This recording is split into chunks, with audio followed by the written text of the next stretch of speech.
Oh, hey there. Welcome back to another Wildlife Wednesday. Today, James and I are in the Nature Center. We're going to be doing a little talking about a very, very important and very cool little mammal that's native here to Wisconsin. What is that, James? Is that you up there? What are you? You got me.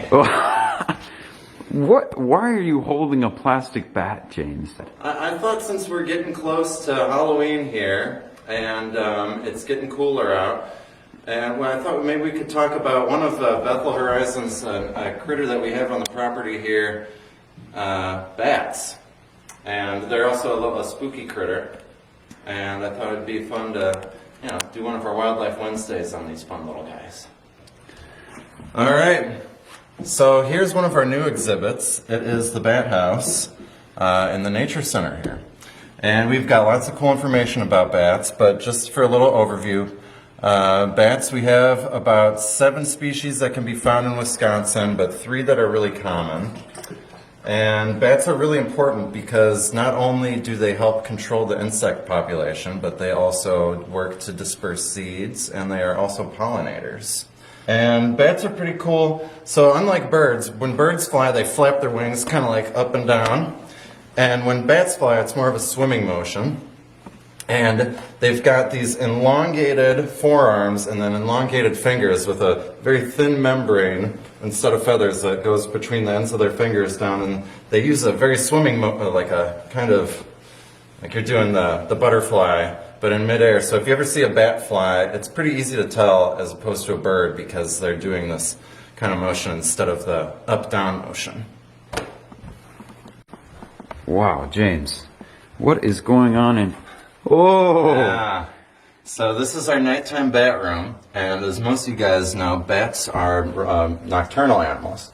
And so that means that they come out at night, and they use what's known as echolocation to hunt their prey. They actually do have pretty good eyesight, but they mostly use echolocation, which is these high-frequency sound waves that they use to bounce off of their prey and capture the prey in the night. And so nearly all bats, especially here in North America, are insectivores. So they'll eat corn borers or cutworm moths, all kinds of grasshoppers, and these can be real bad agricultural pests. So they save the state hundreds and hundreds of thousands of dollars a year in pesticides and insecticides because they're eating those insects. So here at Bethel Horizons, we've got a pretty healthy bat population. And a lot of times during the June and July, the bats will come kind of like jet fighter pilots out of the top of the barn here. Come swooping down right as the sun is setting. And it's really important that we have these places, we maintain these places and have places for bats to live because their populations are dwindling due to humans moving in on the places where they live, the use of pesticides and insecticides, but then also what's known as white nose syndrome, which is a fungal disease that has been spreading to bats while they hibernate. And bat populations are really susceptible to this stuff because, one, they gather in these large groups together, and they only have one offspring a year, so their population doesn't grow very fast. They just have one baby a year, and some of these cave conditions allows for the spread of this type of fungus. So here we have our Bethel Horizons Bat House. Now, if you could come on over this way. You can look up a lot of these times, these bat houses, so the gender, male bats and female bats will roost separately, and they really only meet up to mate.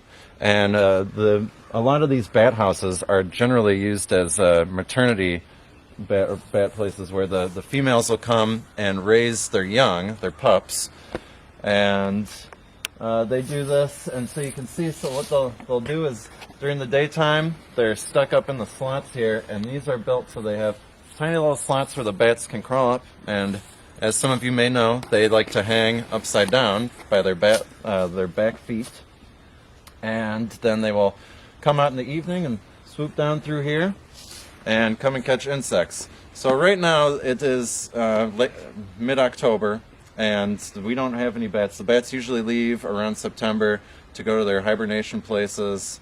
There is one here in Iowa County, over in Governor Dodge, but there are also some out at Devil's Lake and a few nesting grounds and caves along the Wisconsin River in Grant County.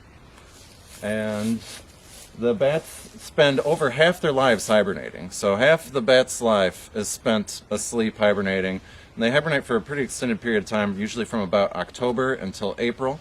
And in April they will emerge. They'll come to their roosting sites, which are all over southwestern and southern Wisconsin here, and make their homes in the barn or in the bat houses that we have up here set up for them, and spend their summers helping us with the mosquito and other insect populations. Hey, thanks again for joining us for this Wildlife Wednesday about bats. If you want to help out bats around your place, building a bat house is really easy and it helps the population. Just look online, and it would go a long way to helping with the bat populations. Once again, we'll see you next time for Wildlife Wednesday.